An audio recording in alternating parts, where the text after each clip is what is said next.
लोकसभा चुनाव के पहले चरण का प्रचार खत्म हो गया। प्रचार के आखिरी दिन जाकर यूपी में इंडी गठबंधन के नेता राहुल गांधी और अखिलेश यादव साथ में नजर आए। फाइनली आप सोचिए, यूपी में राहुल अखिलेश की जो जोड़ी मोदी योगी की जोड़ी को टक्कर देने का दावा कर रही है, वो साथ में प्रचार के लिए जमीन पर उतर भी नहीं पाई। जबकि पीएम मोदी और योगी आदित्यनाथ की जोड़ी यूपी में ताबड़तोड़ रैलियां कर रही है। जिस गाजियाबाद सीट पर आज राहुल गांधी और अखिलेश यादव ने साझा प्रेस कॉन्फ्रेंस की, उस सीट पर मोदी योगी की जोड़ी 6 अप्रैल को ऑलरेडी रोड शो कर चुकी। चुनावी रणनीति को समझने वाला कोई भी नेता यह जानता है कि बड़े नेताओं के प्रचार करने से कार्यकर्ताओं का उत्साह बढ़ता है, लोकल उम्मीदवार की रीच बढ़ती है। लेकिन साझा रैली तो दूर, प्रेस कॉन्फ्रेंस से आगे ये लोग बढ़ भी नहीं पाए। इंडी गठबंधन का हाल तो यह है कि प्रचार के आखिरी दिन इनकी नींद टूटी। प्रचार के आखिरी दिन ही प्रियंका वाड्रा को भी यूपी की याद आई और उन्होंने यूपी की सहारनपुर सीट पर कांग्रेस उम्मीदवार इमरान मसूद के लिए प्रचार किया। जबकि इस सीट पर पीएम मोदी एक हफ्ते पहले ही रैली करके जा चुके। वैसे अखिलेश यादव प्रियंका वाड्रा के रोड शो में शामिल होकर सहारनपुर सीट पर इंडी गठबंधन की एकजुटता का मैसेज दे सकते थे, लेकिन ऐसा भी नहीं हुआ। कांग्रेस की हालत यह है कि प्रचार के आखिरी दिन यूपी में प्रियंका का पहला रोड शो हो रहा था, जबकि 2022 के विधानसभा चुनाव में प्रियंका वाड्रा यूपी की प्रभारी रहीं। पूरा चुनाव उनके नेतृत्व में उत्तर प्रदेश में लड़ा गया। और जहां तक राहुल गांधी की बात है, तो वो अभी तक यूपी में एक्टिव ही नहीं हुए। आज भी अखिलेश यादव के साथ उनकी प्रेस कॉन्फ्रेंस गठबंधन की खानापूर्ति लगी। फिर भी इंडी गठबंधन का दावा है कि यूपी में तो गठबंधन पावरफुल है। राहुल गांधी ने तो यहां तक कह दिया कि उन्हें 15-20 दिन पहले लग रहा था कि बीजेपी की 180 सीट आएगी, लेकिन अब लग रहा है कि बीजेपी को मात्र 150 ही सीट मिलेगी। उधर प्रियंका वाड्रा ने कहा कि अगर ईवीएम में गड़बड़ी ना हो तो बीजेपी 180 सीट पर सिमट जाएगी। राहुल प्रियंका ने तो अपने अपने अनुमान से बीजेपी को 180 से कम में समेट दिया। लेकिन कांग्रेस के वरिष्ठ नेता कर्नाटक के सीएम सिद्धारमैया ने राहुल गांधी और प्रियंका का गणित बिगाड़ दिया। कहा कि उनके हिसाब से तो बीजेपी को 200 से 220 सीट आएगी। यानी एक आदमी कह रहा है 150 सीट आएगी बीजेपी की, एक मैडम कह रही है कि 180 सीट आएगी, एक भाई साहब कह रहे हैं कि 220 आएगी। भाई पहले आपस में तय तो कर लो कि बीजेपी की कितनी सीट आएगी। और अगर ईवीएम फिक्स्ड है तो 150, 180 और 220 क्यों आएगी भाई? अगर इतना कॉन्फिडेंस है कि बीजेपी की इतनी सीट आएगी तो फिर ईवीएम के खराब होने, हैकिंग का नारा ना लगाओ। एक बार कांग्रेस के तीनों नेताओं को सुन लीजिए, फिर बताऊंगा कि लोकसभा चुनाव पर हुए ताजा सर्वे में बीजेपी को कितनी सीटें मिल रही हैं। मैं सीट्स का प्रेडिक्शन तो नहीं करता हूं, जनरल बात कह सकता हूं कि बीजेपी को मुझे लग रहा था 15-20 दिन पहले कि 180 से 180 तक जाएंगे, अब मुझे लग रहा है 150 तक जाएंगे।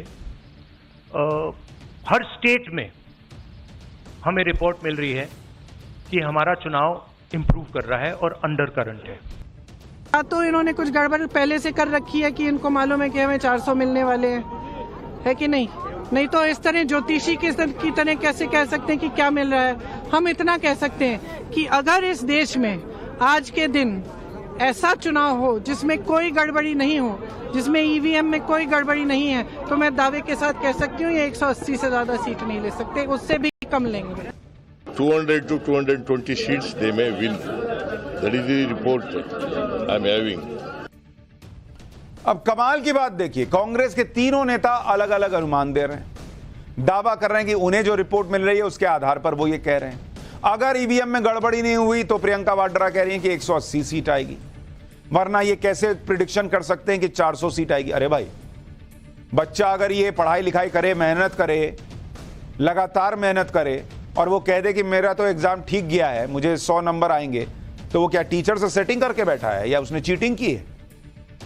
तो जो आदमी मेहनत कर रहा है, काम कर रहा है, वो कॉन्फिडेंस से कह रहा है कि मेरी सीट आएगी। इसमें भविष्यवाणी कौन सी है? और वो कौन सा वही कह रहे हैं कि इतनी ही आएगी, लिख के ले लो। राहुल गांधी कह रहे हैं कि उन्हें तो हर राज्य में से रिपोर्ट मिल रही है, कि सिद्धारमैया कह रहे हैं कि उन्हें भी रिपोर्ट मिली है। तो भाई कांग्रेस में कितनी रिपोर्ट्स घूम रही हैं? क्या हर नेता अलग अलग रिपोर्ट बना के बैठा है क्या?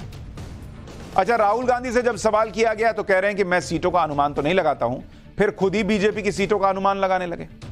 प्रियंका से सवाल किया गया तो कह रही है कि बीजेपी कोई ज्योतिषी है, इतनी सीटें मिलेंगी ये कैसे बता सकती है? सबका अपना हिसाब चल रहा है। प्रियंका वाड्रा तो ये कह रही है कि अगर ईवीएम में गड़बड़ी नहीं हुई तो बीजेपी 180 सीट पर सिमट जाएगी। लेकिन राहुल गांधी भी कई बार ईवीएम पर सवाल उठा चुके हैं। अब राहुल गांधी को ईवीएम पर भरोसा नहीं है और वो ताल ठोक कर ये भी भविष्यवाणी कर रहे हैं कि बीजेपी को 150 सीटें आएंगी। अगर ईवीएम में वाकई गड़बड़ी है तो बीजेपी को 150 सीट क्यों आएगी भाई? फिर तो 400 आएगी, 500 आएगी, जितनी मन उतनी आएगी। अगर कांग्रेस को ईवीएम से इतनी दिक्कत है तो फिर अपने मैनिफेस्टो में ईवीएम से चुनाव कराने का वादा क्यों किया? कह देते कि उनकी सरकार आएगी तो बैलेट पेपर से चुनाव कराएंगे। क्योंकि कांग्रेस भी जानती है कि अब दोबारा बैलेट पेपर पर लौटना प्रैक्टिकल नहीं है। हाल ही में ईवीएम के मुद्दे पर सुनवाई के दौरान खुद सुप्रीम कोर्ट बैलेट पेपर से चुनाव कराने की मांग को खारिज कर चुका है। सुप्रीम कोर्ट ने साफ कहा कि देश के जज उस अतीत को नहीं भूले हैं जब बैलेट पेपर से चुनाव होते थे तो क्या हुआ करता था।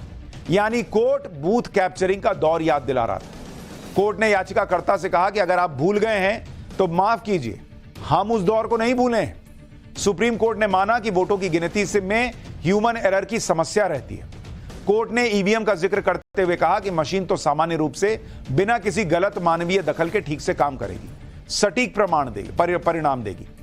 बैलेट पेपर से वोटिंग कराने की मांग पर दलील देते हुए याचिकाकर्ता ने जर्मनी का उदाहरण दिया, क्योंकि जर्मनी में बैलेट पेपर से चुनाव होते हैं।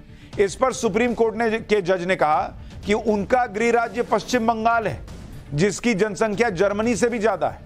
कोर्ट ने कहा कि इस तरह के उदाहरण मत दीजिए बॉस, यह एक बहुत बड़ा काम है और यूरोप के उदाहरण यहां काम नहीं आते। कोर्ट ने कहा कि किसी पर तो भरोसा करना होगा।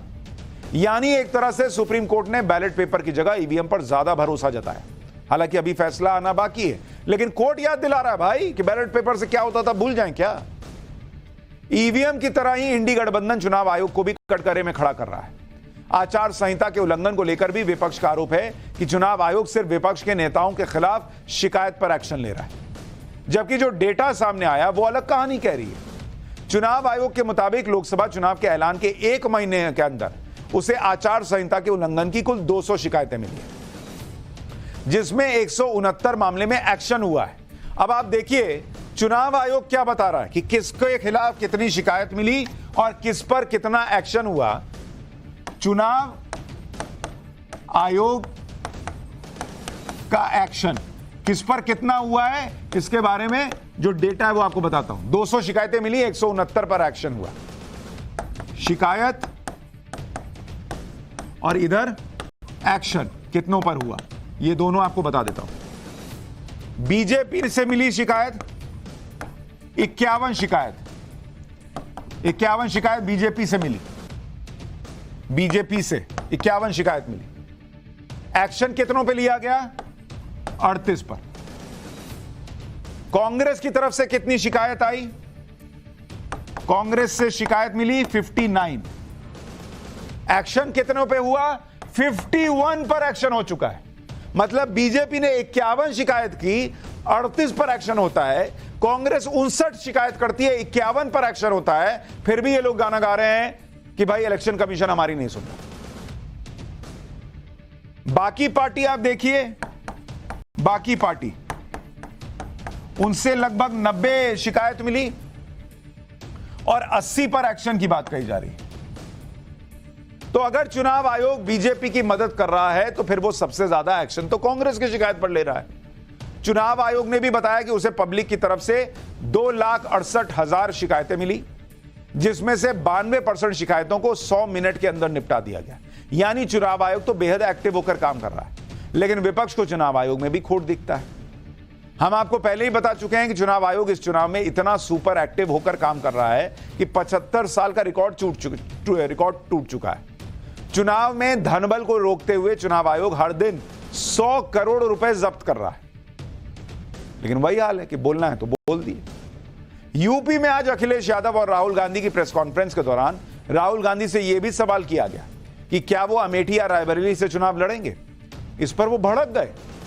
एक बार राहुल गांधी को सुनिए, फिर बताऊंगा कि अमेठी या रायबरेली के सवाल पर राहुल को गुस्सा आया क्यों।